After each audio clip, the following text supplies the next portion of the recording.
할렐루야. 오늘도 수요 예배에 참여한 우리 성도들에게 우리 주님의 은혜가 충만히 임하기를 바랍니다. 오늘 찬송 한 장하고 함께 말씀을 나누고 싶은데요. 찬송가 491장 저 높은 곳을 향하여 우리 1절과 5절 2절 함께 찬송하고 말씀 가운데 나아가겠습니다. 저 높은 곳을 향하여 날마다 나아갑니다. 내 뜻과 정성 모아서 날마다 기도합니다. 내 주여 내 맘 붙드사 그곳에 있게 하소서. 그곳은 빛과 사랑이 언제나 넘치옵니다. 내 주를 따라 올라가 저 높은 곳에 우뚝 서 영원한 복락 누리며 즐거운 노래 부르리. 내 주여 내 맘 붙드사 그곳에 있게 하소서.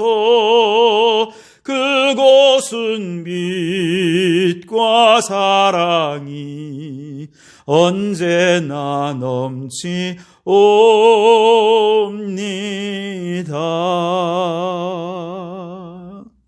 아멘. 오늘 이 시간 우리에게 주시는 하나님의 말씀은 요한계시록 6장 12절에서 17절 말씀입니다. 봉독해 드리겠습니다. 내가 보니 여섯째 인을 떼실 때에 큰 지진이 나며 해가 검은 톨로 짠 상복같이 검어지고 달은 온통 피같이 되며 하늘의 별들이 무화과 나무가 대풍에 흔들려 설익은 열매가 떨어지는 것 같이 땅에 떨어지며 하늘은 두루마리가 열리는 것 같이 떠나가고 각 산과 섬이 제자리에서 옮겨짐에 땅의 임금들과 왕족들과 장군들과 부자들과 강한 자들과 모든 종과 자유인이 굴과 산들의 바위 틈에 숨어 산들과 바위에게 말하되 우리 위에 떨어져 보좌에 앉으신 이의 얼굴에서와 그 어린 양의 진노에서 우리를 가리라. 그들의 진노에 큰 날이 이르렀으니 누가 능히 서리려 하더라. 아멘. 오늘도 이 말씀을 통해 우리에게 주신 하나님의 음성을 듣게 되길 바랍니다. 길선준 목사의 말세학 오늘 5번째 시간으로서 제목은 7년 대환란은 없다라고 하는 제목으로 함께 말씀을 나누고자 합니다. 길선준 목사님의 말세학의 책에 보면 제7장이 7년 대환란이라고 하는 제목으로 기록이 되어 있는데요. 예수님께서 이제 신랑으로 재림하셔서 신부된 교회가 공중으로 들림을 받아 주님을 맞이합니다. 그리고 그때에 이 세상에서는 공중에 들림받지 못한 사람들이 7년 동안 대환란을 받을 것인데 이것을 7년 대환란이라 이제 이렇게 표현을 한 것이죠. 그리고 이제 요한계시록 6장부터 16장까지 등장하는 3가지 큰 재앙이 있는데요. 바로 이 큰 재앙이 7년 대환란 동안에 이 땅에 지상에 있는 사람들에게 나타날 재앙이라는 거예요. 그 재앙이 큰 3가지 재앙이 무엇입니까? 첫 번째 7 인의 재앙, 두 번째 7 나팔의 재앙, 그리고 세 번째는 7 대접의 재앙, 이렇게 나타납니다. 요한계시록 4장에 보면 사도 요한이 천상에 올라가서 거룩한 천상의 예배를 경험합니다. 얼마나 아름답고 영광스러운 자리였는지 모릅니다.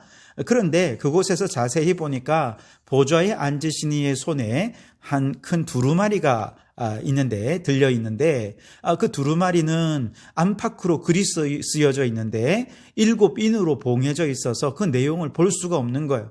그래서 사도 요한이 엉엉 울면서 누가 이 인을 뗄 수 있을까 하고 있을 때 어린 양이 나와서 그 인을 떼기 시작합니다. 그러면서 7인의 재앙이 시작이 되죠. 어린 양이 첫 번째 인을 떼실 때에 흰 말을 탄 자가 나타나서 한 손에는 활을 가지고 면류관을 받아가지고 나가서 이기고 또 이기는데, 길 목사님은 바로 이 내용을 적 그리스도가 나와서 세상 권세를 잡고 성도들을 괴롭게 하는 것이다, 이렇게 해석을 했습니다. 두 번째 인을 떼실 때 붉은 말을 탄 자가 나타나서 세상의 평화를 빼앗고 큰 검을 그에게 주면서 사람들과 싸우게 하는데, 길 목사님은 이것이 세계의 대전쟁이 일어나서 인류의 많은 피를 흘리게 될 것으로 해석을 했습니다. 세 번째 인을 떼실 때 검은 말을 탄 자가 손에 저울을 가지고 나타나서 저울에다가 무게를 달아보는데 밀과 보리 가격이 터무니없이 비쌉니다. 길 목사님은 이것을 큰 흉년이 들어서 세상의 인류가 많이 죽게 될 것이다, 이렇게 해석을 했습니다. 네 번째 인을 뗄 때 청황색 말을 탄 자가 나오는데 그 이름이 사망입니다. 그는 흉악한 질병으로 많은 인류를 죽게 하는 겁니다. 자, 요한계시록 6장 8절에 보면 이 네 권세가 땅의 4분의 1의 권세를 가지고 검과 흉년과 사망과 땅의 짐승들로서 사람들을 죽인다, 이렇게 기록을 하고 있는데, 길 목사님은 이것을 위에 네 가지 재앙으로 인해서 세계 인류의 4분의 1이 죽을 거다, 이렇게 해석을 하고 있습니다. 다섯째 인을 떼실 때 이제 순교당한 영혼들이 하나님께 호소하는 내용이고요. 여섯째 인을 뗄 때 해와 달과 별들이 빛을 잃고 땅과 하늘이 흔들리는 천재지변이 일어나게 됩니다. 그리고 일곱째 인을 뗄 때 대환란 시대에 박해당하는 성도들의 원통함을 호소하는 간절한 기도가 하나님의 보좌에 상달되고, 이것이 다시 불이 되어서 세상을 징벌하는 재앙으로 나타나게 되는 것. 그러면서 그 다음 일곱 나팔 재앙으로 연결이 됩니다. 자, 일곱 나팔 재앙은요, 일곱 나팔을 가진 일곱 천사가 그 나팔을 불면서 하나하나 재앙이 이제 시작이 되는데, 첫 번째 나팔을 불 때 피 섞인 우박과 불이 나서 땅에 쏟아지는데, 땅의 3분의 1과 수목의 3분의 1이 그 불로 인해 타버립니다. 길 목사님은 이것이 이제 전쟁 가운데서도 공중전, 이제 비행기를 통해서 땅에 폭탄이 쏟아지고 공중에서 전쟁이 일어나는 것으로 이해를 했습니다. 두 번째 나팔을 불 때 불 붙는 큰 산과 같은 것이 바다에 던져지게 되는데, 이때 바다의 3분의 1이 피가 되고 바다 생물의 3분의 1이 죽고 또 배들의 3분의 1이 파괴되는 그런 장면이 나옵니다. 길 목사님은 이것은 화산이 폭발하고 유성이 바다에 떨어져서 재앙을 이룰 것이다, 이렇게 보고 있습니다. 세 번째 나팔을 불 때 순수기라고 하는 불타는 큰 별이 하늘에서 떨어져서 강 3분의 1과 여러 물샘에 덮이는데, 물샘 3분의 1이 쑥이 되어서 써서 못 먹게 된다 그랬습니다. 길 목사님은 이것을 이단이 거짓 이치로 가르쳐서 각 영혼들이 아주 그 맛이 쓰게 되어서 그 영들이 다 멸망하게 될 것이다 하는 것으로 이해를 했습니다. 또 네 번째 나팔을 부니 해와 달의 3분의 1이 공격을 받아서 낮과 밤의 3분의 1이 어두워지고, 또 공중에서 독수리가 날아가면서 화 있을진저 그러면서 화를 선포하며 날아다닙니다. 이 독수리가 누구냐? 세상이 너무 악해서 전도하는 사람들을 보는 족족 다 죽일 것이기 때문에 이제 전도자가 전도를 할 수가 없고 천사들이 직접 와서 복음을 전하는데 바로 이 독수리들이 그 천사들이 될 것이다. 길 목사는 그렇게 해석을 하고 있습니다. 또 다섯 번째 나팔을 불 때 사탄이 별과 같이 하늘에서 떨어져서 무저갱의 열쇠를 잡고 무저갱의 구멍을 열어놓으니 그곳으로부터 사탄의 사자인 황충이 무리를 지어 올라와서 세계 인류를 크게 괴롭힐 것인데, 길 목사님은 이 황충을 세계 대전쟁을 일으킬 군인들이다, 이렇게 해석을 했습니다.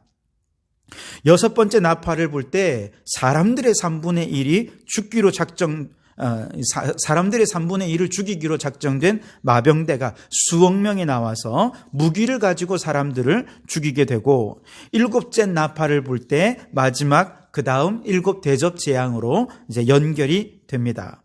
자, 7 천사가 하나님의 진노의 7 대접을 땅에 쏟으면서 이제 마지막 대접 재앙이 시작이 되는데요. 첫 번째 대접을 땅에 쏟을 때 짐승의 표를 받은 사람들과 그 우상에게 경배하는 자들에게 악하고 아주 독한 종기가 나는 재앙이 일어납니다. 두 번째 대접을 바다에 쏟을 때 바다가 피같이 되어 모든 바다 생물이 죽게 됩니다. 세 번째 대접을 강과 물의 근원에다가 쏟으니 그 강과 물이 다 피가 되는데, 이때 천사가 말하기를 그들이 성도들과 또 선지자들의 피를 흘렸으니 그 피를 마시게 하는 것이 합당하다, 이렇게 외치게 됩니다. 네 번째 대접을 해에다가 쏘는데 해가 심히 뜨거워져서 모든 물질이 타고 사람들도 타게 됩니다. 다섯째 대접을 짐승의 왕좌에 쏘더니 나라가 어두워지고 사람들이 아파서 혀를 깨물고 고통 속에서 하나님을 막 비방하며 회개하지 않습니다. 여섯째 대접을 유브라데에 쏘더니 강물이 말라서 동방에서 오는 왕들의 길이 예비가 됩니다. 그리고 귀신의 영들이 하나님과의 최후 전쟁을 위해서 그 길을 따라 아마겟돈으로 이방의 왕들을 불러 모은다, 그렇게 기록하고 있고요. 마지막 7번째 대접을 공중에다 쏟으니 번개와 우박과 음성과 우레소리가 나며 큰 지진이 일어나서 섬들도 사라지고 산들도 없어집니다. 우박이 하늘에서 내리는데 사람들이 이 재앙 때문에 하나님을 비방하고 큰 성 바벨론이 파괴가 된다, 이렇게 기록을 하고 있습니다. 자, 이제 이 6장부터 16장까지 이어지는 이 세 가지 큰 대환란에 대해서 길손주 목사님은 몇 가지로 정리를 하는데요. 우선 이 모든 재앙들은 점점 위험해지고 점점 확대되는 재앙이다, 이렇게 이해를 합니다. 7 인재앙, 7 나팔재앙, 그리고 7 대접재앙. 이 재앙들은 서로 연관이 있습니다. 7 나팔재앙은 7 인재앙을 떼는 것, 7번째 인을 뗄 때 시작이 되고, 7 대접의 재앙은 7 번째 나팔을 불 때 시작이 됩니다. 그러니까 이 재앙들은 순서대로 진행이 되고 그 순서는 점점 더 격화되고 재앙이 심화된다, 이렇게 본 거죠. 7 인재앙은 4분의 1만 파괴하는데 7 나팔재앙은 3분의 1을 파괴합니다. 그리고 7 대접재앙은 모든 것을 파괴한다고 기록하고 있습니다. 이처럼 그 재앙은 점점 심화되고 더 고통스러워지고 그럴수록 종말은 더 가까워지게 되는 것이죠. 즉 마지막 때 하나님의 심판은 피상적인 것이 아니라 점점 더 구체적이 됩니다. 국지적인 데 그치는 것이 아니라 점점 더 넓은 곳으로 나아가고 고통의 양상도 질적으로 점점 더 고통스러워지고 심화되고 더 위험해진다, 이렇게 본 것이죠. 두 번째는 바로 이 7년 대환란의 때는 마귀가 크게 발동하는 시대다, 이렇게 이야기합니다. 왜냐하면 7년 대환란이 끝나면 주님이 다시 재림하셔서 마귀들을 결박해서 무저갱에 던져버릴 것이기 때문에 마귀들은 이제 자신들의 최후가 얼마 안 남았다고 생각하기 때문에 마지막 발악을 한다는 것이죠. 그래서 그들이 가진 모든 수단과 힘을 다해서 세상을 어떻게든 망하게 하기 위해서 엄청난 공격을 한다는 것입니다. 예수님이 비유하신 것처럼 한 사람에게 들어갔던 더러운 귀신이 그곳에서 나온 다음에 물 없는 땅을 찾다가 찾지 못해서 다시 그 사람에게로 가보니 어떻게 되었습니까? 그 사람의 마음이 깨끗이 수리되었습니다. 정리되었습니다. 그런데 아직 주인이 없는 거죠.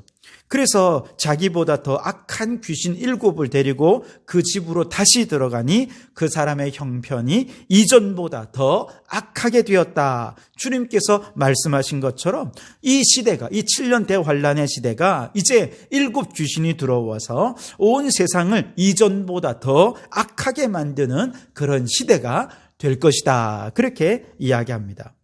그리고 세 번째로 이 7년 대환란의 시대는 피로 세상을 채울 시대다, 이렇게 이야기합니다. 재앙의 내용에 계속해서 이제 바다가 피가 되고 강이 피가 된다 하는 얘기가 나오지 않습니까? 또 막 사망도 나오고. 그 이유는 유대인들이 일찍이 선지자들의 피를 흘렸습니다. 그 유대인들이 예수 그리스도의 피도 흘리도록 했습니다. 유대인뿐입니까? 세상의 불신자들이 예수 믿는 사람들을 핍박하고 박해하고 그래서 수많은 순교자들의 피를 흘렸기 때문에 하나님께서는 그 피에 대하여 피로 갚으시는 때가 또한 7년 대환란의 때라는 거예요. 달이 핏빛으로 되는 이 천재지변, 또 전쟁과 테러와 살상으로 수많은 사람들의 피가 온 땅에 흘러넘치는 시대, 그러니 이 마지막 7년 대환란의 때가 얼마나 끔찍하고 참혹한 시대가 되겠느냐 하는 것입니다. 네 번째 이 7년 대환란 시대는 세계가 전멸 상태가 될 것이다 이해합니다. 즉 길 목사님 당시에 세계 총인구가 한 17억 정도가 되었는데 단순히 계산해 보아도 먼저 그중에 전 세계 인구의 먼저 4분의 1이 죽고 그 다음 두 번째 재앙에서 3분의 1의 인구가 죽고 그리고 마지막 재앙에서 세계 인구가 전멸하게 되니 마지막 이 재앙을 끝내고 주님 재림, 다시 재림하시는 주님을 맞이할 사람은 정말 극소수에 불과할 것이다. 이렇게 이야기를 합니다. 정말 우리 길 목사님의 이 말씀을 들으면 이 7년 대환란의 시대에 우리가 이 환란을 겪지 않기 위해서 얼마나 기도하며 깨어 있어야 되겠는가 하는 마음이 절로 듭니다. 자, 그렇다면 우리는 이 7년 대환란을 어떻게 이해하는 것이 좋을까요?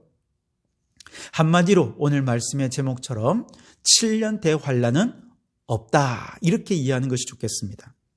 요한계시록을 이제 길손주 목사님은 계시록의 말씀에 기록된 것을 보면서 문자적으로 또 그것을 시간적으로 이해해서 내용을 정리하지 않았습니까? 그래서 요한계시록 4장에서 신랑 되신 예수님이 재림하면서 어린 양의 혼인잔치가 펼쳐지고 땅에 남아있는 사람들에게 6장부터 16장까지 7년 대환란이 이어지고 그리고 이제 19장에서 예수께서 만왕의 왕으로 다시금 재림하셔서 20장에서 천년 왕국을 이루실 것이다.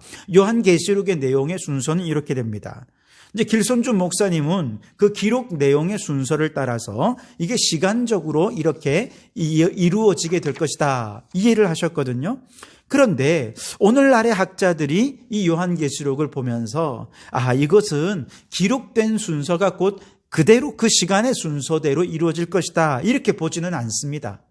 왜냐하면 사도 요한이 지금 이 글을 기록할 당시 사람들에게 책 한 권은 굉장히 귀하지 않았습니까? 요즘처럼 책을 막 찍어내가지고 많은 사람들이 사서 보고 이렇게 될 수 있는 시대가 아니잖아요.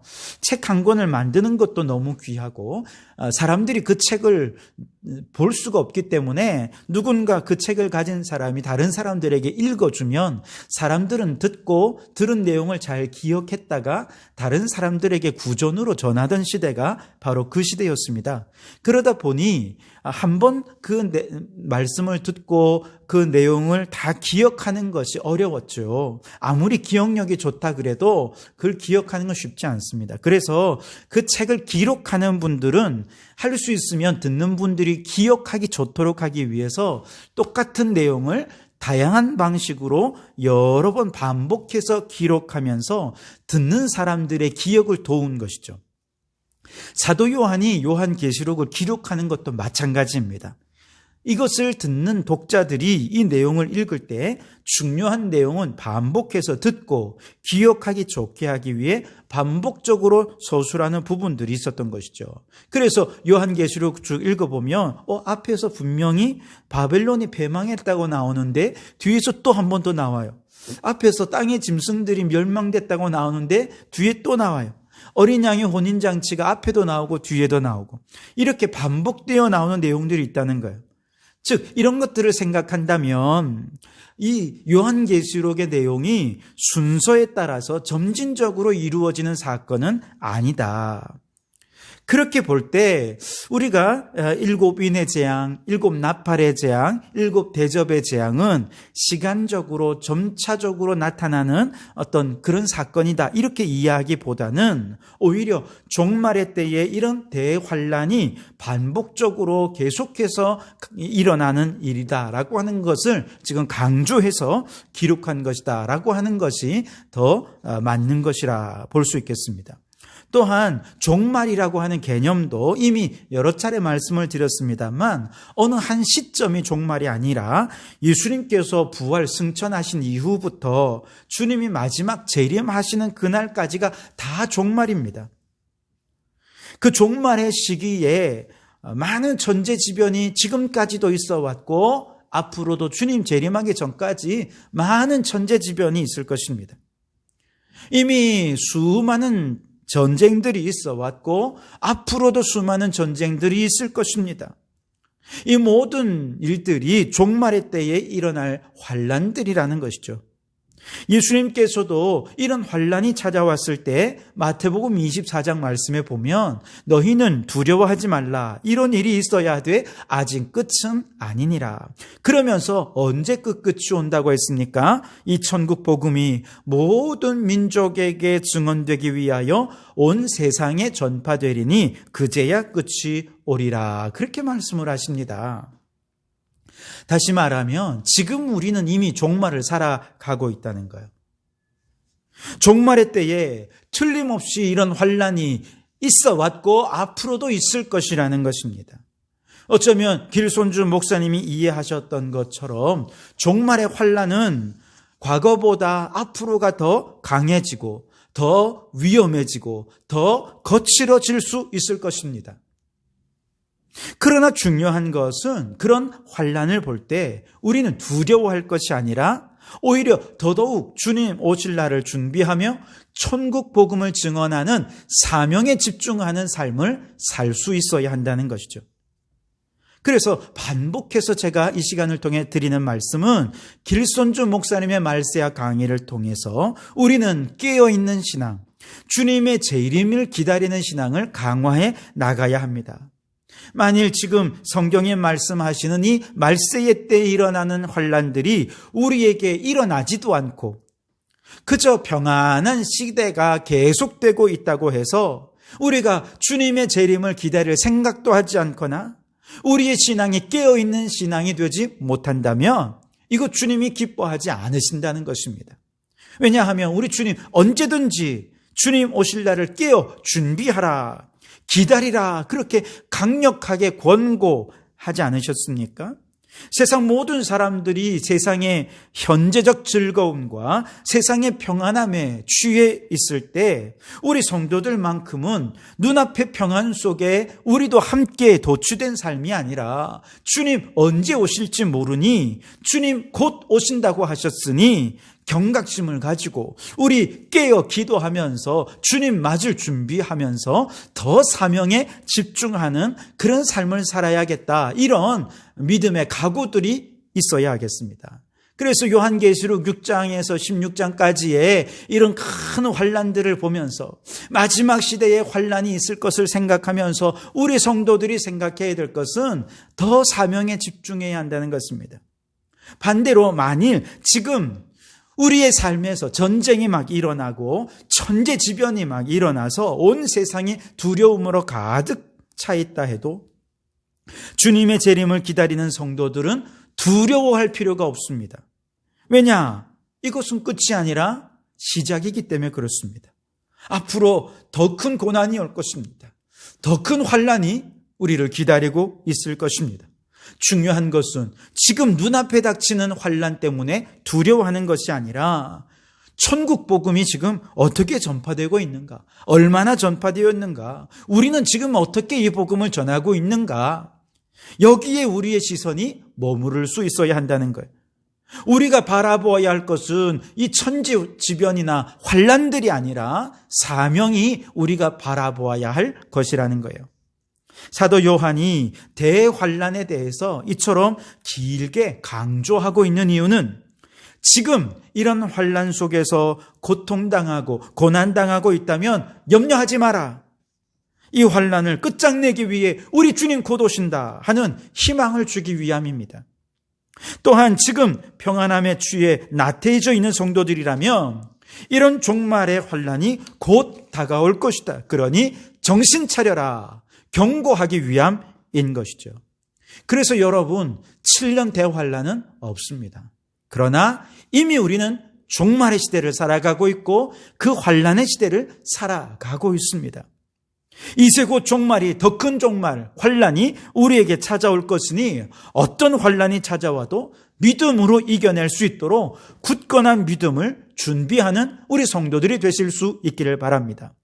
또한 현재 큰 환난 속에서 너무나 힘들어하고 고통스러워하고 있다면 천재지변으로 때로 지부리는 사람도 있을 것이고, 또 예상치 못한 사건으로 인해서 사랑하는 사람을 잃고 마음에 큰 낙심과 절망 중에 있는 성도라고 한다면 반드시 우리 주님 모셔서 지금 내가 겪고 있는 이 환난 끝내고 새하늘 새 땅으로 우리를 이끌어 주실 것을 확신하십시오.